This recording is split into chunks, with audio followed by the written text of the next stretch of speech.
Everybody wants to land those high kicks and show them the SpongeBob socks up close and personal. But everyone asks, how do I get the flexibility for it?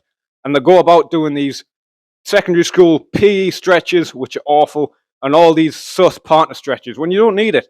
There's something much simpler, and this isn't a stretch. It's not an exercise. This is a basic human function and a basic resting position.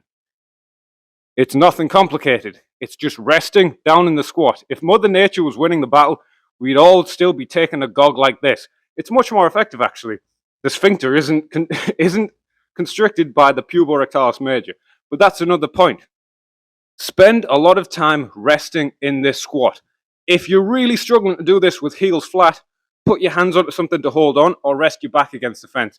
Really powerful story here. We know someone who was a really good boxer, really good hands, incredibly powerful hands, but he couldn't bring his legs above hip height. He tried all sorts of stretches, but he never get his legs above hip height. His legs were as stiff as a pair of Primark swim shorts. But he goes off and he's not even training martial arts. He goes off and he does some powerlifting. Part of powerlifting, he's practicing his squat multiple times a week with weight, and obviously squatting body weight to warm up and develop that flexibility and just develop the squat form. He comes back after having not thrown a kick in months, and suddenly he's throwing high kicks and knees. It makes perfect sense. This position where the knees fold into the chest is the same position we bring our knees up into the high kick. If I'm throwing up a high kick, this knee comes up. I'm not throwing a stiff leg like this, like I'm doing some stupid PE hamstring stretch. The knee comes up, boom, and it goes around. Nice and easy. If I'm throwing a knee, I'm bringing that knee up nice and tight into my chest. Boom, so I've got the flexibility to throw it. If I'm throwing a teep, loads of people mess up the teep because they start extending it here. It's just a little ball kick. It's just a little bit of hip flexor, all the weak muscles. We don't put the posterior chain into it. If you want to have a blackout teep, you've got to have that flexibility to bring that knee up all the way into the chest. That way, you're using the biggest muscles of the body, the fucking arse, the gluteus maximus, to get fuck off and give them a strong teep. We're making that same shape.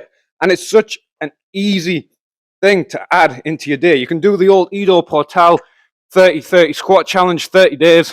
Just set a timer every time you rest in this position. I wouldn't recommend doing it all at once.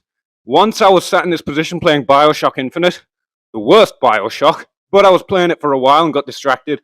And when I stood up, I had drop foot, which meant I couldn't pull my toes back just because I was in this position too long. I would recommend just going in and out of it for a minute, a couple of minutes at a time.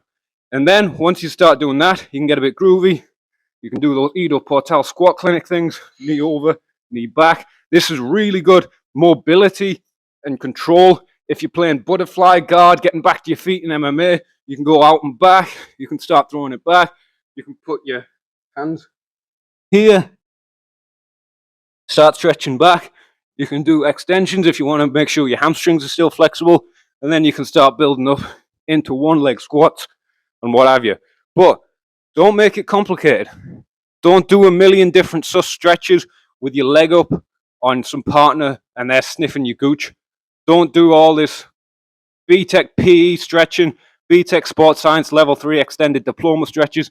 Just rest in the squat. And if you can't, well, then you don't know squat.